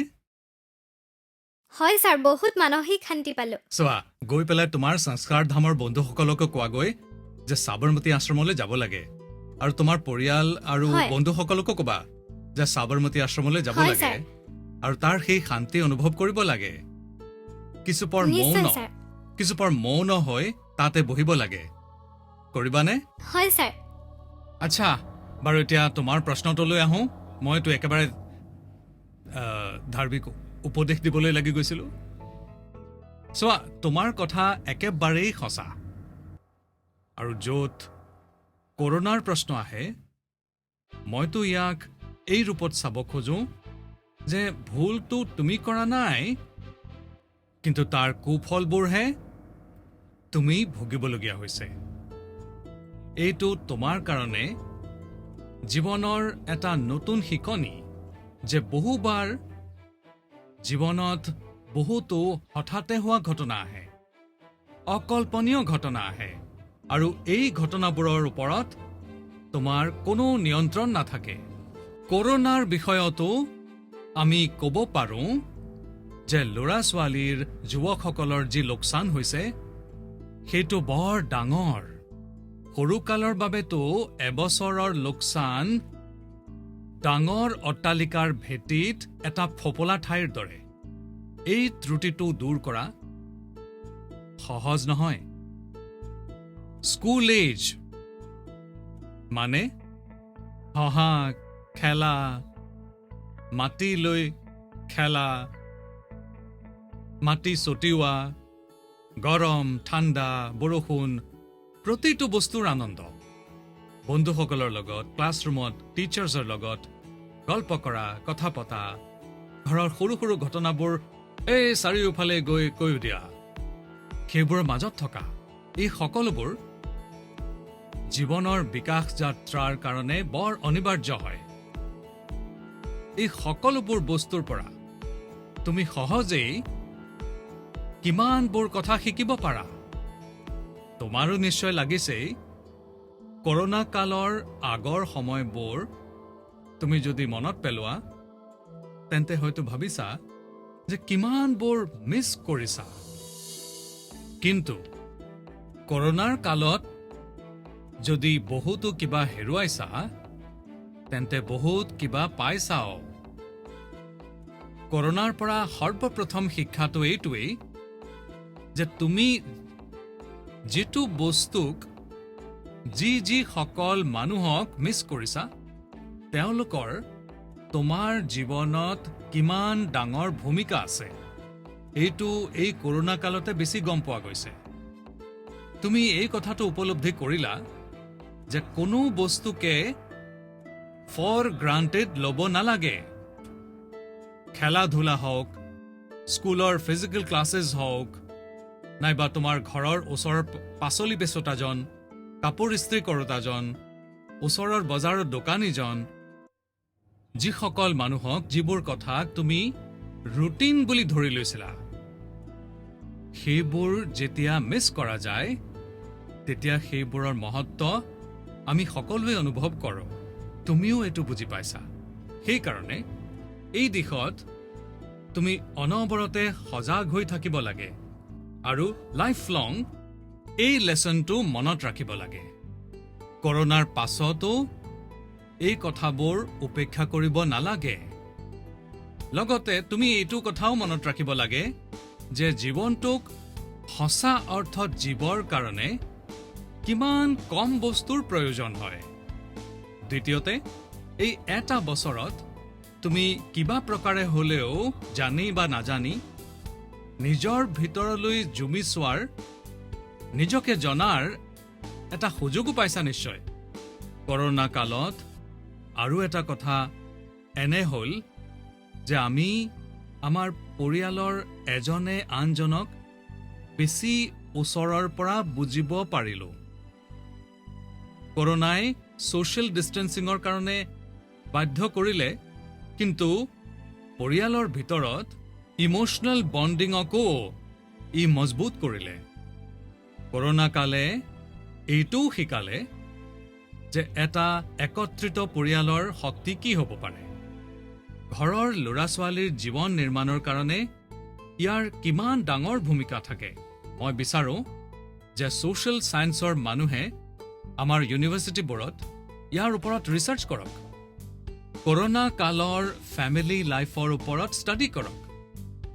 কেনেকৈ এই সংকটৰ মোকাবিলা কৰোঁতে যৌথ পৰিয়ালে সমাজক শক্তি যোগালে সেই দিশটো চালি জাৰি চাওক। কৰোনা অহাৰ পিছত এই যিবোৰ আয়ুৰ্বেদিক কাঢ়া, পুষ্টিকৰ আহাৰ, পৰিষ্কাৰকৈ থকা, ইমিউনিটি, এনে বহুতো গুৰুত্বপূৰ্ণ বিষয়ত আমি সকলোৱে মন দিবলৈ লৈছোঁ।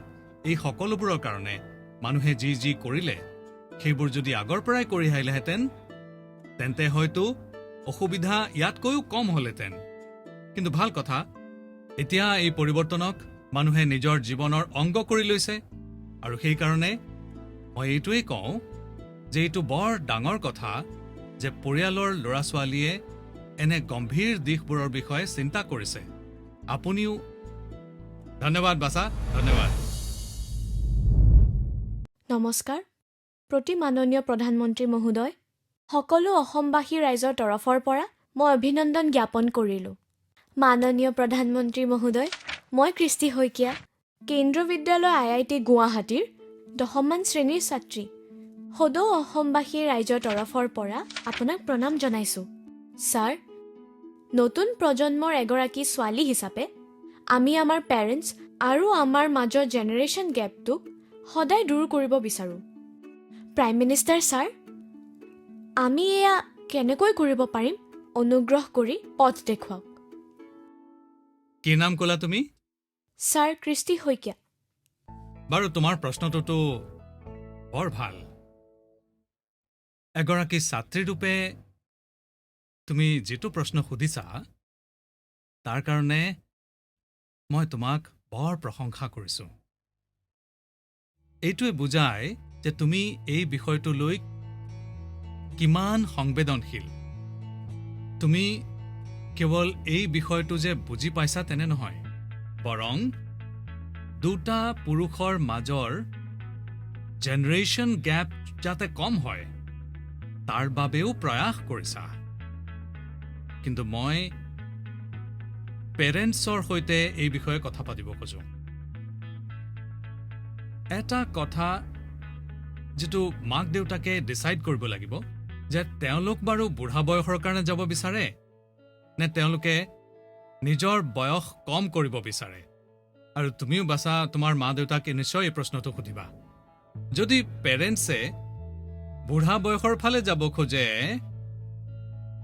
তেন্তে নিশ্চয় নিজৰ ল'ৰা ছোৱালীৰ সৈতে ডিষ্টেন্স বঢ়াই লওক, গেপ বঢ়াই থাকক।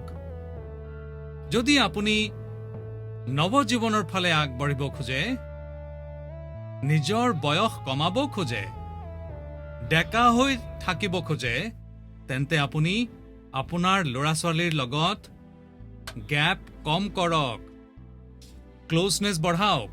ই আপোনাৰ বাবে উপকাৰী হ'ব।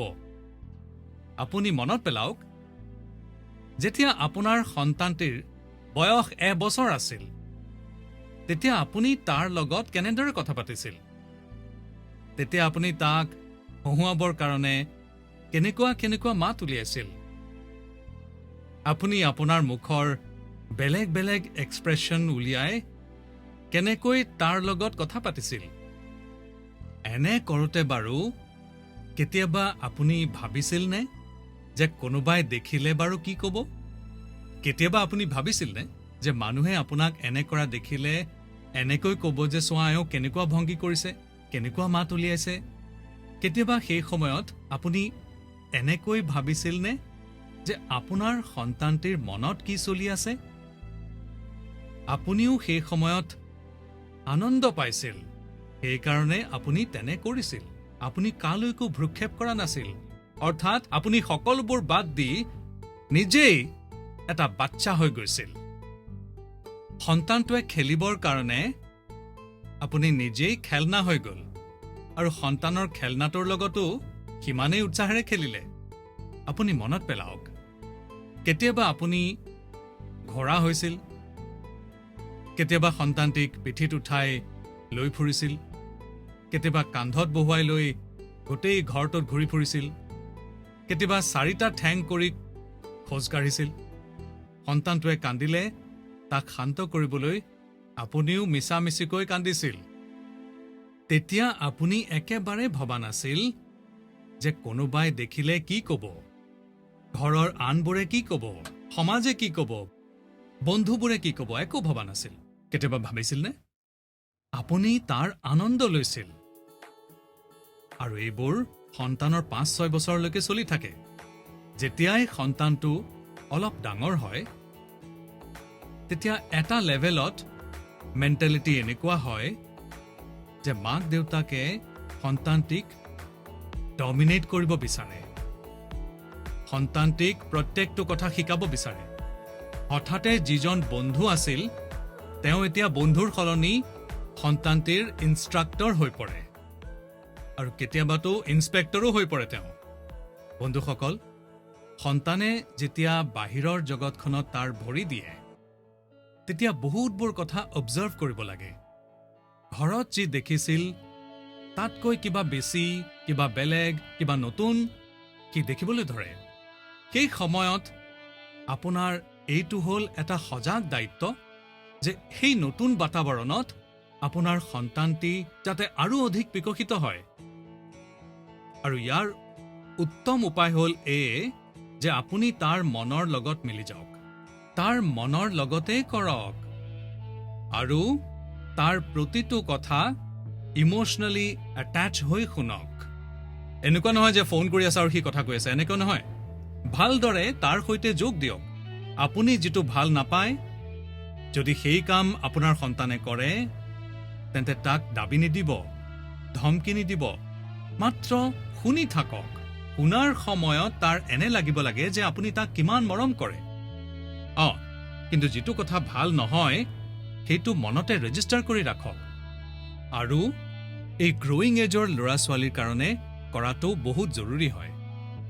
আপুনি যিমান পাৰে তাৰ কথা শুনক, তাৰ কথাবোৰ বুজক।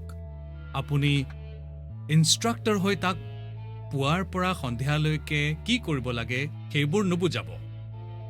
বাৰে বাৰে এইটো নুসুধিব যে মই এইটো কৈছিলো কি কৰিলা। মাত্ৰ আপোনাৰ চকু খোলা ৰাখক, কাণ খোলা ৰাখক, তাৰ ওপৰত মন দিয়ক। তাক শুধৰোৱাৰ লগত জড়িত যিবোৰ কথা আপুনি ৰেজিষ্টাৰ কৰিছিল, যিবোৰ আপোনাৰ ঠিক লগা নাই, সেইবোৰ ঠিক কৰিবৰ কাৰণে বহুত চিন্তা কৰি এটা এনভাইৰনমেণ্ট ক্ৰিয়েট কৰক যাতে সি নিজেই বুজি পায় যে সিনো কি ভুল কৰি আছে। যেতিয়া মাক দেউতাকে ল'ৰা ছোৱালীৰ লগত একে বয়সৰ হৈহে লগ দিয়ে তেতিয়া কোনো ইছ্যুৱেই আৰু নাথাকে। যেনে ল'ৰাটোৱে এটা নতুন গান শুনি আছে আৰু কিবা নতুন মিউজিক শুনি আনন্দ লৈ আছে, তেতিয়া আপুনিও তাৰ লগত সেই আনন্দৰ ভাগ ল'বলৈ চেষ্টা কৰক। আপুনি এইটো নক'ব যে 30 বছৰ আগতে আমাৰ দিনত এইবোৰ গান আছিল, মই সেইবোৰহে বুজাম। নহয়, এনেকুৱা নকৰিব। যিবোৰ গান সি পচন্দ কৰে আপুনি সেইবোৰ আনন্দ লওক না। এইটো বুজিবলৈ চেষ্টা কৰক যে এনেকুৱা কিনো আছে সেই গানটোত যে আপোনাৰ ল'ৰাটোৱে সেইটো ইমান যে ভাল পায়। কিন্তু আচলতে এনে হয় যে আমি দেখোঁ যে ঠিক এই সময়তে কিছুমান মাক দেউতাকে এইদৰে ক'বলৈ ধৰে যে এইবোৰ কি বাজে গান শুনি আছা, আচল মিউজিকটো আমাৰ সময়তহে আছিল, এতিয়া যিবোৰ বনাইছে সেইবোৰ কেৱল হৈ হাল্লাহে হয়।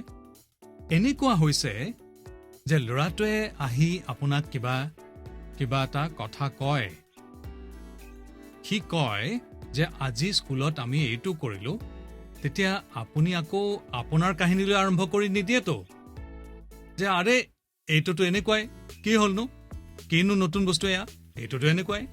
আপোনাৰ সন্তানৰ লগত তাৰ জেনেৰেশ্যনৰ কথাবোৰত সিমানেই আগ্ৰহ দেখুৱাওক, আপুনি তাৰ আনন্দত মিলি যাওক, তেতিয়া আপুনি দেখিব জেনেৰেশ্যন গেপ কেনেকৈ নোহোৱা হৈ যায়।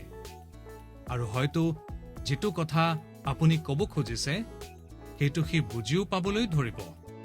আৰু সেইকাৰণে জেনেৰেশ্যন গেপ কম কৰিবৰ কাৰণে ল'ৰা ছোৱালী আৰু ডাঙৰসকলে এজনে আনজনক বুজিব লাগিব, মুকলি মন লৈ গল্প গুজব কৰিব লাগিব, মুকলিকৈ কথা পাতিব লাগিব, বুজি পাব লাগিব, শুনিব লাগিব, আৰু তাৰ পাছত আপুনি নিজকে পৰিৱৰ্তন কৰাৰ প্ৰস্তুতিও কৰিব লাগিব। বাৰু, অসমৰ পৰা ইমান সুন্দৰ প্ৰশ্ন মই পালোঁ, মই অলপ বেছি দীঘল উত্তৰেই দি পেলালোঁ, কিন্তু মোৰ ভাল লাগিল। বহুত বহুত ধন্যবাদ বাছা। ধন্যবাদ ছাৰ। নমস্কাৰ ছাৰ, নমস্তে। মই শ্ৰেয়ান ৰয়, 10মান শ্ৰেণীৰ। মই চেণ্ট্ৰেল মডেল স্কুল বেৰাকপুৰ কলকাতাত পঢ়োঁ। ছাৰ, পৰীক্ষাৰ সময়ত আমাৰ পৰীক্ষাতকৈ পৰীক্ষাৰ পিছত কি হ'ব সেইটোৰহে চিন্তা বেছি হয়। কি হ'ব যদিহে আমাৰ ৰিজাল্ট ভাল নহয়। পৰীক্ষাত ফেইল কৰাটো বাৰু সঁচাকৈ আমাৰ জীৱনত ফেইল কৰাৰ দৰে হয় নেকি? আৰে এনেকৈ কিয় ভাবিবা হা? যদি তুমি এক্সাম ৱাৰিয়ৰ কিতাপ পঢ়িলাহেঁতেন তেন্তে এই গোটেইবোৰ প্ৰশ্নৰ উত্তৰ তুমি নিজেই দি দিলাহেঁতেন। কিন্তু তোমাৰ প্ৰশ্নটো গুৰুত্বপূৰ্ণ হয়, আৰু হয়তো এনেকুৱা প্ৰশ্ন বাৰে বাৰে আহেও আৰু বাৰে বাৰে উত্তৰো দিবলগীয়া হয়। এবাৰ ক'লেইতো আৰু কাম নহ'ব। আৰু মই এই কথাটো সম্পূৰ্ণ মুকলি মনেৰে ক'ব খুজিছোঁ যে দুৰ্ভাগ্যপূৰ্ণভাৱে শিক্ষাৰ ক্ষেত্ৰত আৰু পাৰিবাৰিক জীৱনত চিন্তাৰ পৰিধি ইমান সৰু হৈ গৈছে। পৰীক্ষাত তোমাৰ যিবোৰ নম্বৰ আহিল সেইবোৰ তোমাৰ যোগ্যতাৰ মাপকাঠি হ'ব নোৱাৰে। ভাৰতেই নহয়, পৃথিৱীত তুমি এনে বহুতো সফল মানুহক দেখিবা যি ক্লাছত নম্বৰৰ ক্ষেত্ৰত হয়তো ভাল নাছিল, কিন্তু আজি তেওঁ নিজৰ ফিল্ডত সৰ্বশ্ৰেষ্ঠ হ'ল। এই পৰীক্ষা কেৱল মাত্ৰ এটা পৰ্যায়। এই পৰীক্ষাত নম্বৰ কম পোৱাৰ অৰ্থ এইটো হ'ব নালাগে যে তোমাৰ জীৱনত বহুত ডাঙৰ লোকচান হৈ গ'ল। ভৱিষ্যতে তোমাক যিটো এটা বস্তুৰ পৰা বাচি থকাৰ প্ৰয়োজন তাৰ বিষয়ে মই তোমালোকক নিশ্চয় ক'ম। এটা নতুন প্ৰকাৰৰ কুৰীতি আহি আছে সমাজলৈ, যাক আমি ডেষ্টিনেশ্যন ফিভাৰ বুলিব পাৰোঁ। অৰ্থাৎ আন কোনোবা এজন যদি এটা ডেষ্টিনেশ্যনত আছে তেন্তে তেওঁক দেখি নিজৰ ডাইৰেকশ্যন ঠিক কৰি লোৱা। তোমাৰ কোনোবা আত্মীয় ক'ৰবাত গৈ সফল হ'লগৈ, তোমাৰ এনে লাগে তালৈ গৈ তুমিও সফল হৈ যাবা। কোনোবা অসফল হ'ল তেন্তে তোমাৰ লাগে যে ময়ো যদি সেই ফিল্ডলৈ যাওঁ ময়ো অসফল হ'ম। আমাৰ লাগে যে সেই ষ্টুডেণ্টজনে এই দিশত গ'ল, এই ক্ষেত্ৰলৈ গ'ল, এইটো হ'ল, সেই ক্ষেত্ৰত তেওঁ এই ধৰণৰ সুনাম কৰিলে, তেন্তে ময়ো সেইটো কৰিম আৰু তেতিয়াহে মোৰ জীৱন সফল হ'ব। এই চিন্তাটো ভাল নহয় বন্ধুসকল। এই চিন্তাটোৰেই পৰিণাম হ'ল যে বহুতো ষ্টুডেণ্টছে ইমান উত্তেজনা লৈ যি আছে। তুমি যি পঢ়া সি তোমাৰ জীৱনৰ সফলতা আৰু বিফলতাৰ মাপদণ্ড। কেৱল এইটোৱেই একমাত্ৰ হ'ব নোৱাৰে। তুমি যি জীৱনত কৰিবা সি তোমাৰ সফলতা আৰু অসফলতাৰ নিৰ্ণয় কৰিব। তুমি মানুহৰ প্ৰেছাৰ, ছ'চাইটিৰ প্ৰেছাৰ, মা দেউতাৰ প্ৰেছাৰ, এই সকলোৰে পৰা বাহিৰলৈ ওলোৱা। আমি পটেনচিয়েলক জানিবৰ কাৰণে খেলপথাৰত নামিবই লাগিব। মোৰ এনে লাগিছে যে তুমি নিশ্চয় তোমাৰ উত্তৰটো পাই গলা। বন্ধুসকল, মোৰ বৰ ভাল লাগিল যে তোমালোকক ভাৰ্চুৱেলি লগ পোৱাৰ মই সুযোগ পালো। মই তোমালোকক বহুত বহুত ধন্যবাদ দিছো। সঁচাই মই বৰ আনন্দ পালো। তোমালোকৰ লগত কথা পতাটো মোৰ কাৰণেও এটা উদ্যমতকৈ কম নহয়, আনন্দতকৈ কম নহয়। মোৰ এনে লাগিছে যে তোমালোকৰো নিশ্চয় তাৰ পৰা অন্ততঃ কিছুমান কথা কামত আহিব। জৰুৰী নহয় যে মই যি কথা কৈছো সেইমতেই চলিব লাগে। ভাবা, নিজৰ ধৰণে ভাবা। বন্ধুসকল, মই আজি তোমালোকক এটা ডাঙৰ এক্সামৰ কাৰণে সাজু কৰিব খুজিছো। এই ডাঙৰ এক্সামটো হ'ল য'ত আমি 100% মাৰ্কছ লৈ পাছ হ'বই লাগিব। এইটো হ'ল আমাৰ ভাৰতক আত্মনিৰ্ভৰ কৰি তোলা। এইটো হ'ল ভোকেল ফৰ লোকেলক জীৱন মন্ত্ৰ কৰি তোলা। মোৰ এটা অনুৰোধ, যেতিয়া তোমাৰ বোৰ্ড পৰীক্ষা শেষ হৈ যাব তেতিয়া পৰিয়ালৰ লোকসকলৰ লগত মিলি এখন লিষ্ট বনাবা।